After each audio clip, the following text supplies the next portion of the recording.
Happy Sabbath, church. In case no one's told you this morning, you all look good out there. You look a little more comfortable than I am. I was asking my son, Malachi, yesterday when he saw me kind of preparing, getting ready, and I said, do you have any advice for me? I'm gonna speak up front. And he goes, well, it's always good to start with a joke. So he wanted me to get started with a joke, and I couldn't deliver on that. So we're just gonna get started. So, how many of you have made a deal with God? An agreement? I've made my fair share. I was sitting in a pew just right where you guys are not that long ago. A few weeks ago, Dave Rowe was giving a talk on Ecclesiastes, and he gave a challenge that, you guys should get up here and speak, and it will challenge you to get deeper into the Word. And, as I'm sitting where all of you are sitting, I was like, well, he's not talking to me. That's for somebody else. I'm like Moses. I don't articulate well. I'm not the smartest guy. He's not talking to me. And I said, all right, God, in my head, if he's talking to me, have somebody ask me then. I'm not going to volunteer it. I didn't make it out of the sanctuary before Ron talked to me, tapped me on the shoulder and said, hey, would you be willing to speak sometime? And I was like, you've got to be kidding me. In my head, I'm just thinking, like, how is that even possible? And Ron didn't know that he was being God's vessel in that moment, but apparently it was my turn. So thanks to Dave for putting that thought in my head, and God pushing me to do it. So for those of you who are visiting with us this week, we are in a pastor search. I was a little concerned when we moved to this church 13 years ago from Loma Linda.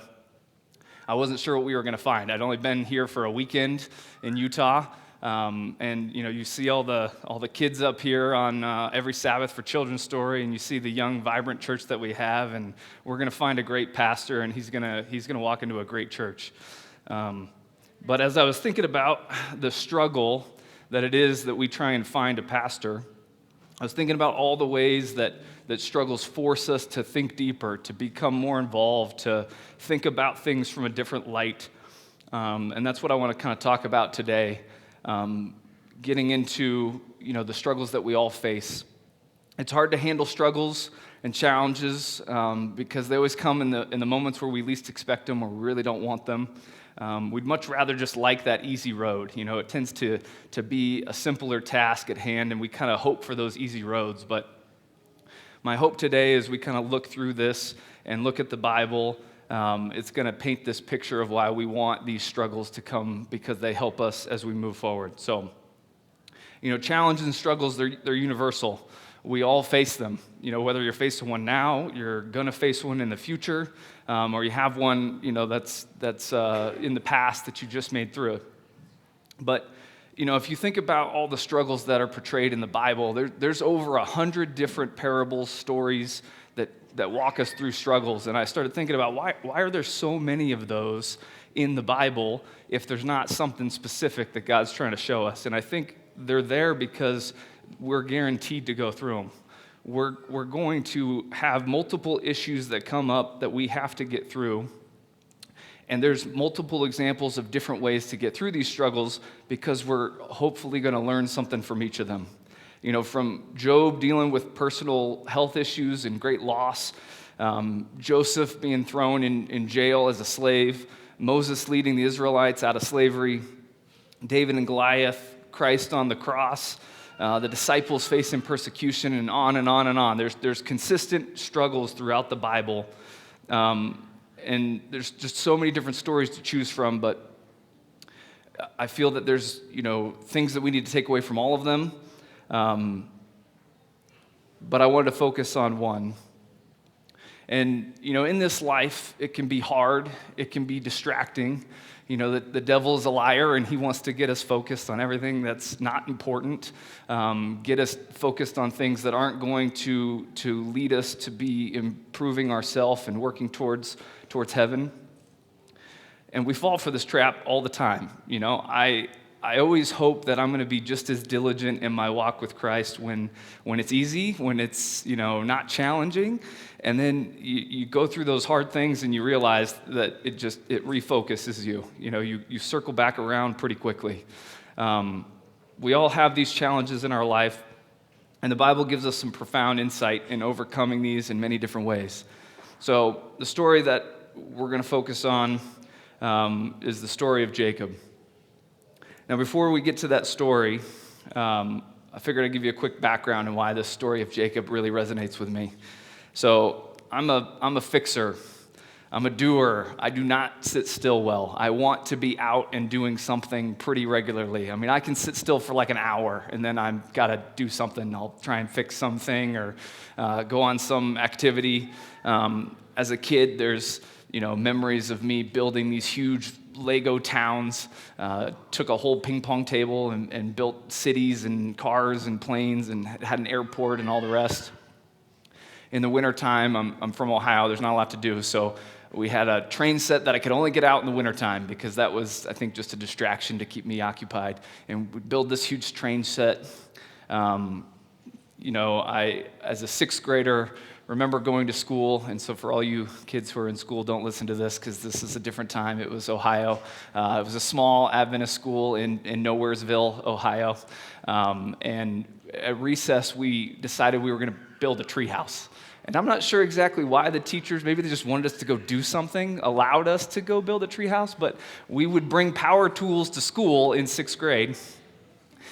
Any pieces of scrap wood we could find, steal from the garage, ask a neighbor, and we literally built a treehouse 15 feet off the ground with some plywood and some 2x4s, and I, to this day, don't know how that thing actually stood, and it was 2 levels, I just remember it being kind of out, and every recess we would run back there and build this thing up.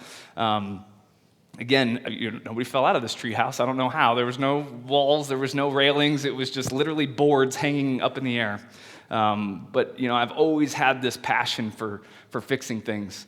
I think that led me to the profession. I'm a physical therapist, and I think that led me to the profession of physical therapy because I get to fix people for a living. I get to help someone who's having a hard time, their knee's not working, their back's hurting, and we get to figure out how we help them feel better, how we help them reach their goals, give them the right things to try and get them on the right path. And it just fits. That's what I like to do. It works well for me. It's a strength that I feel that I have. But I have a theory on strengths. And my theory here, I think, is that if you have your strengths and they go unchecked, they will just as easily turn around and be a weakness for you. I feel most of our strengths are these double-edged swords, that if we don't have self-reflection and if we're not focused on, reining in the things that we do really well, the things that we default to, we can quickly turn those strengths into a weakness. There's a lot of different strengths that all of you have out there. Some of us are perfectionists, which works great. We get things done really well, but if gone unchecked, we might end up not getting something done because we're not progressing. We're too worried about perfect. Some of us have huge empathy, but sometimes that amount of empathy, if gone unchecked, weighs on me too deeply because I'm too empathetic with everyone else and I can't worry about myself. There's many examples of these strengths with which we all have that if gone unchecked can become a weakness.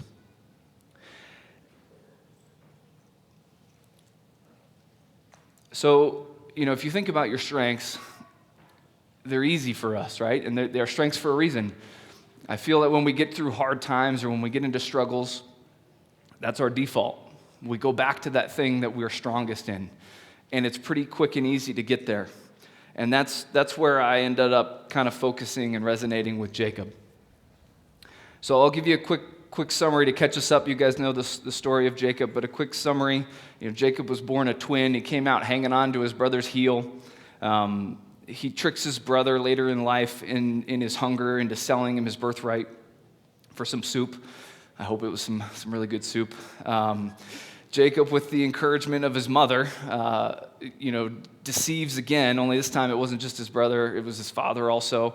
They went through great lengths, put goat skin on his hands and his neck and put his coat on and acted like he was outside and, created this stew to get the blessing from his father.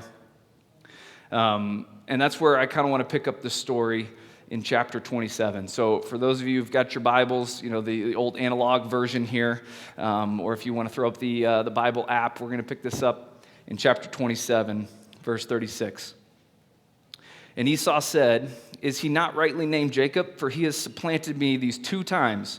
He's trying to blame 2. Really, the first one was his own fault, right? He gave it up for some soup, so he's saying 2. But he took away my birthright, and now he has taken away my blessing. Let's skip all the way down to verse 41. So Esau hated Jacob because of the blessing with which his father blessed him. And Esau said in his heart, "The days of mourning for my father are at hand, but then I am going to kill my brother Jacob."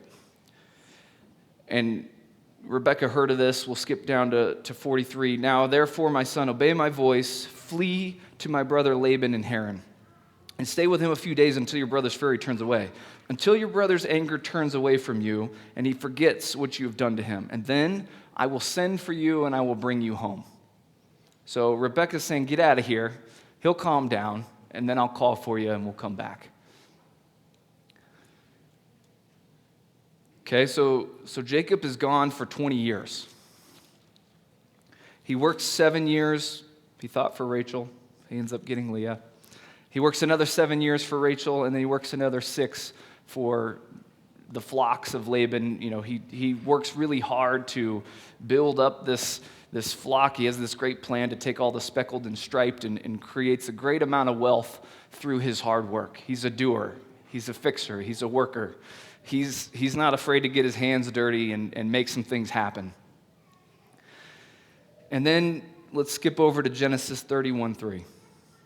So he's there for 20 years. In Genesis 31:3, the Lord said to Jacob, "Return to the land of your fathers and to your family, and I will be with you." And I think in that moment, Jacob was distracted. We get distracted in this world all the time, right? It's busy, it's chaotic, there's kids, there's work, there's everything. Jacob was distracted for the last 20 years. He's working hard. And then God says it's time to go back home. And I think in that moment, it all comes flooding back to Jacob. He remembers the deceptions that he did. He remembers the challenges that he has to face to try and go home. And he probably remembers his mom never sent for him. And I don't know about you. I've got a loving mother who's probably watching right now, so I'll wave to her right there. If she could send for him to come home, if Esau's anger had probably dissipated, he would have been home. He would have sent for him, right? I mean, he would have already been back. And that's probably not lost as he's thinking this through, remembering, oh man, he's probably still angry. He's not ready to let me off the hook. Return to the land of your fathers and your family, and I will be with you. I imagine this struggle, this huge anxiety rushing over him. And now he's got to get ready to go home. And I was curious, how far away is Haran from Canaan?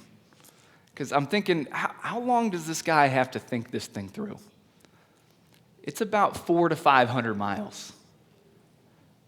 And he's got a whole herd of sheep, goats, little kids, family. They're not moving quickly. So even on a good day, if they're covering 15 miles a day, that's 27 days to go from Haran back to Canaan. We're in Salt Lake City.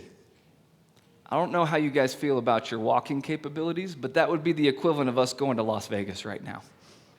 Just a quick journey. We'll get there right before Thanksgiving.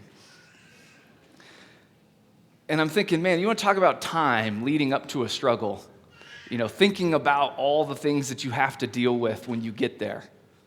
That's a lot of time. That's a lot of time to think about it. And so Jacob, being like myself, he's coming up with a plan. All right, what am I going to do when I get there? What am I going to think through, so I can make this as simple as possible? And that's where I want to pick this up in chapter 32, Genesis chapter 32, verse 3. Then Jacob sent messengers before him to Esau his brother in the land of Seir to the country of Edom. And he commanded them, saying, "Speak thus to my lord Esau. Thus your servant Jacob says, I've dwelt with Laban and stayed there until now." And he wants to make an emphasis on your servant. I'm your servant. Now, then he goes into verse 5. "I have oxen, donkeys, flocks, and male and female servants I have sent to tell you, my lord, that I may find favor in your sight." Is he boasting? Is he showing up, trying to tell him all the stuff that he got while he was gone?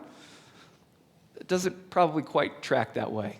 He's trying to tell him, I'm not here to take anything from you. I have enough. I have all of these things already. I'm just trying to come back as your servant. I'm not trying to be in charge. I'm not trying to take over. I don't want any of your things. In verse 6, man, it's a gut punch. So, if you think about, these things don't move quickly. There's no phones. I can't text him real quick, "Hey, I'm coming home." He sends messengers over the river, and he's waiting patiently. What's this answer going to be? There's no answer. The messengers returned without a message at all, which means Esau didn't tell him anything.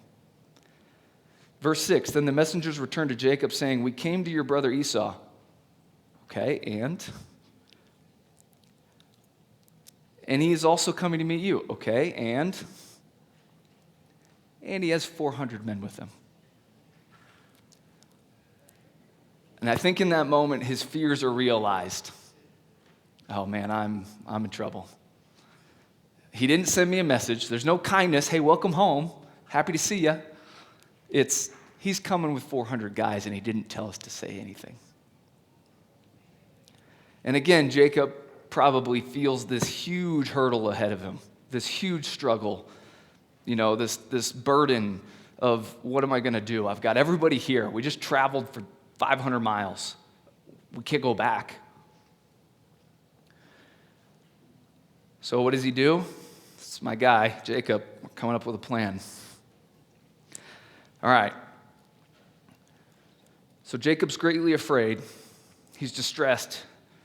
He says, okay, I'm going to divide the people. This is verse 7. I'm going to split them up. We'll put, a company over here and a company over here, and that way if Esau decides to attack one of them, at least half of my family can get away.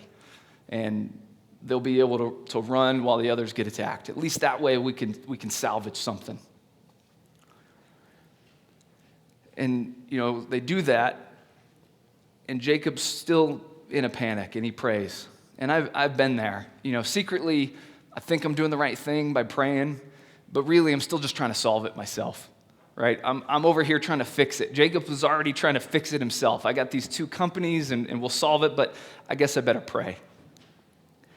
In verse 9, then Jacob said, "O God of my father Abraham and God of my father Isaac, the Lord who said to me, return to your country and your family, and I will deal well with you." He's trying to remind God. Does God need reminding? I mean, we do it all the time. Hey, God, remember you said you would take care of me if I honored you? "I'm not worthy of the least of all the mercies and of all the truth which you have shown your servant, for I crossed over this Jordan with my staff, and now I've become two companies of people." And he's reflecting a little bit on how much he has to lose right now. He probably crossed over the same river 20 years ago when he had just deceived his family with nothing to his name.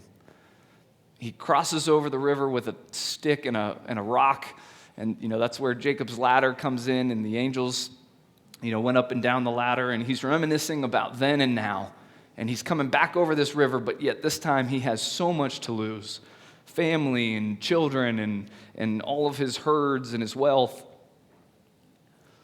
Verse 11, "Deliver me, I pray, from the hand of my brother, from the hand of Esau, for I fear him, lest he come and attack me and the mother with the children. For you said," again, we're back to reminding God as if he needs to be reminded. "For you said, I will surely treat you well and make your descendants as the sand of the sea, which cannot be numbered for multitude." God, you gave me this promise. How's that going to happen? I'm about to die. This dude just showed up with 400 men, and I've got kids and goats. We're done. It's over. And he's not happy. So he says, okay, I haven't heard anything from God. So back to me and Jacob, man, we're on the same wavelength. So I'm going to take it in my own hands. I'm going to fix it. He comes up with another plan. Now we're 3 plans in. You'd think you would have learned something by now. So verse 16, he comes up with this plan. All right, I've got 200 female goats, 20 male goats, 200 ewes, 20 rams, 30 milk camels, colts, 40 cows, 10 bulls, 20 male donkeys, 10 foals. I'm like, man, that's a lot of livestock there. What does that even mean? I don't know livestock. It's about $300,000 of a gift that he plans to give to Esau. Now, I've made my brothers pretty angry multiple times throughout my life. I don't think I'm going to give them $300,000. I don't care how upset they are. $300,000 that he's got planned, and he's going to try and give it to him in succession. He's going to send one drove, a second drove, a third drove, and hopefully that will just continue to soften his feelings. Again, Jacob's a doer. He's a fixer. He's going to solve it himself through this struggle and hardship. That's his strength. That's what gave him this huge flock to begin with. 20 years of labor, and it got him all of this. And at this point, he's realizing, I'm going to try and solve it the best I can. And he tells his servants, then you shall say, they are your servant Jacob's. It is a present to my lord Esau, and behold, he is also behind us. And they did that for the second and the third. And verse 20, I will appease him with the present that goes before me. It's back to himself. And I will see his face. Perhaps he will accept me. He's going to solve it himself. He's going to default to his strength. He's going to try and make sure that this thing gets fixed. So hopefully he walks out of this thing. So Jacob, final piece, sends his family across the river. And he just wants to be alone for a little while because he hasn't heard anything. Messengers haven't come back. Esau could have killed all the presents and the people he sent before him. He doesn't know. He sends his family over the river. It's down to just him.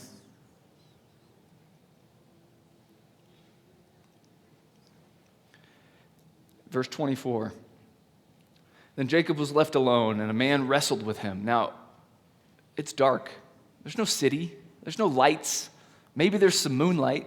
He's standing on the side of the river in the middle of the night by himself, and somebody jumps you. Your first thought is, it's Esau. He's trying to kill me, right? He already made it through all my people, and now he's here trying to kill me. Maybe it's one of his men. He came with 400. How many more are right next to me right now that I can't see? And I imagine that panic, that challenge that he's dealing with right in that moment. And he wrestles to the breaking of the day. Who knows what time this started, but I wrestle my son and I get tired in like 10 minutes. So wrestling all night. I don't know how long that took, but he's got to be exhausted. And I don't know that he fully understands who he's wrestling. And verse 25, now when he, it's capitalized, saw that he did not prevail against him, he touched the socket of his hip, and the socket of Jacob's hip was out of joint as he wrestled with him. And in that moment, he knew, this is God. I've been fighting with God this whole time, and all God had to do is just reach out there and give him a little touch. Now, my physical therapist brain could not stop it. What did he touch? What muscle, what joint? Where exactly are we talking here? And then I was trying to picture, I wonder how he was walking after that, and trying to figure out his gait and what it would look like. And it's a little bit vague. They talk about the sinew of the thigh. Some maintain that he touched the sciatic nerve that shriveled.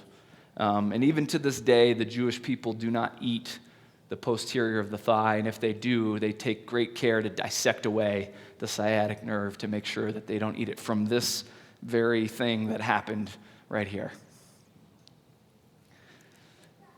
So now, not only has he tried to do everything that he could,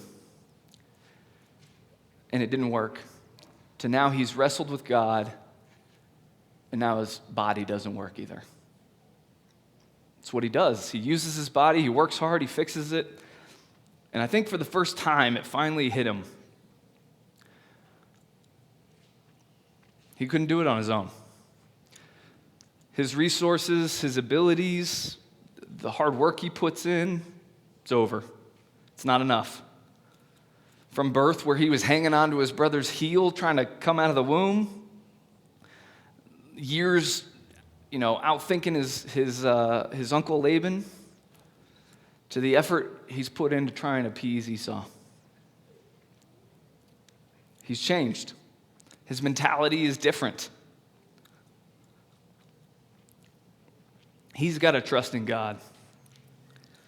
In verse 26, and he said, "Let me go, for the day breaks." God's telling him this. But he said, "I will not let you go unless you bless me." So he said to him, "What's your name?" What kind of a rhetorical question? What's your name? I think he's trying to remind Jacob. Because Jacob means supplanter, deceiver. He's trying to get that light bulb to click for once and for all. Who are you? And he said, "My name's Jacob." He said, "Not anymore. Your name will be called Israel, for you have struggled with God and with men and have prevailed."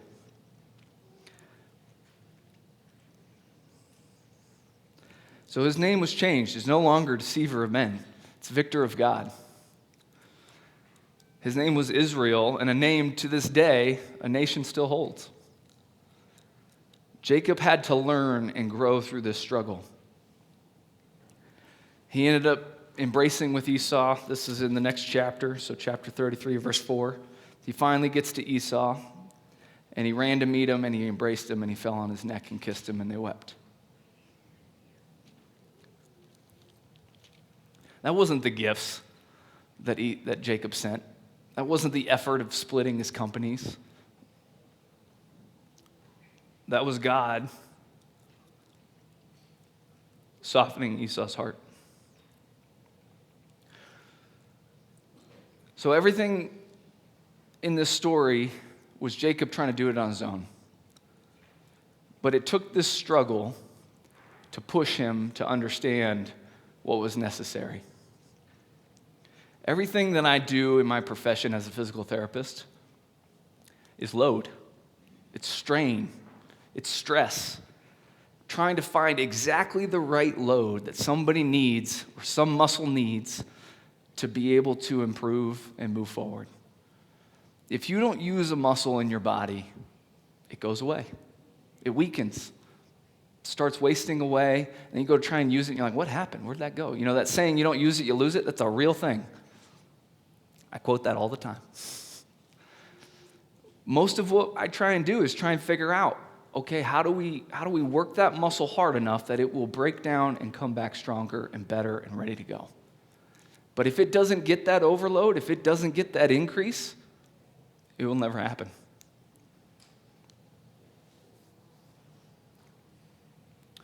So the challenges and the struggles that we face, it's necessary load. For us to get stronger, to get better, to focus on the right things, the things that are important, it's necessary load. Now, you've heard it said that God is the great physician. I got to be careful here. I married a physician. I would also like to say that he's the great physical therapist as well. God knows the right load, the right struggle that all of us need to have the appropriate focus, to circle back to what's meaningful and important, to not default to what we can do or what our strengths can handle. I have one more story to share as we close. There was a man born in 1725 in London. From a young age, he was exposed to the sea. His father was a shipmaster. His early life was not great. He lost his mother when he was 6 years old, so he had to go to sea with his father, where he picked up some pretty bad habits. And by the time he was a teenager, he developed this terrible rebellious spirit. His life was dark, and he took even further turns, darker and darker. He became known as someone who treated people really, really harshly. He became part of the slave trade. His lifestyle was marked by recklessness, moral decay. He kept searching for things to make him happy, and he just kind of kept pushing himself deeper and deeper down this dark tunnel. In 1748, during a tough journey back across the ocean, he was caught in a terrible storm, and the ship began to sink. And in this struggle, this young man found himself facing death, just like Jacob. In his moment of desperation, he cried out to God for help, finally giving up and letting God take over, just like Jacob on that night wrestling with God. This storm, this challenge, marked a turning point in his life. This near-death experience led him to reflect deeply on his life choices. He changed his life. He abandoned the slave trade. He sought redemption for past actions. He became a minister and fervently, dedicated his life to preaching the gospel and advocating for the end of slavery. And for those of you who don't know who this man was, this was John Newton, who famously wrote the song Amazing Grace.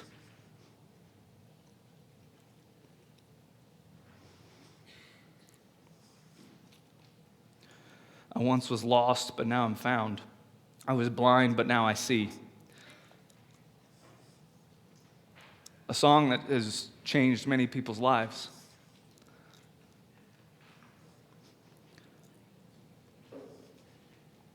He had to go through that struggle, just like Jacob did, just like we do. And struggles are not merely obstacles, but opportunities for encountering God, receiving the blessings that He hopes that we will embrace. I have a saying, and I'm not sure exactly where it came from, but you don't know enough to be pessimistic. Meaning you don't know the future.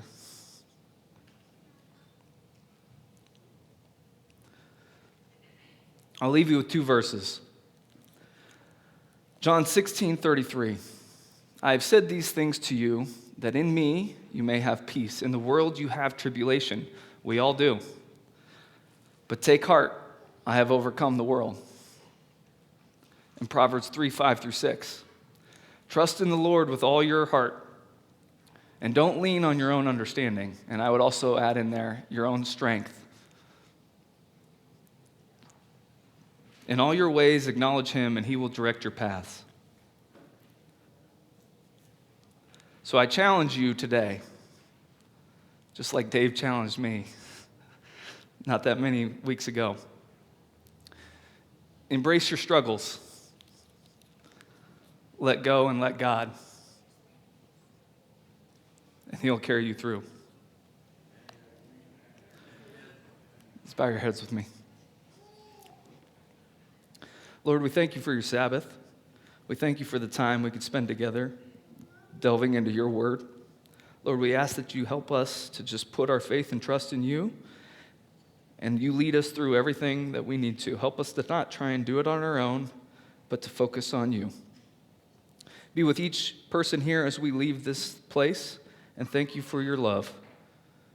Thank You for everything that You do for each of us, and help us through our struggles. We love You, Lord. Amen. May you all have a blessed Sabbath.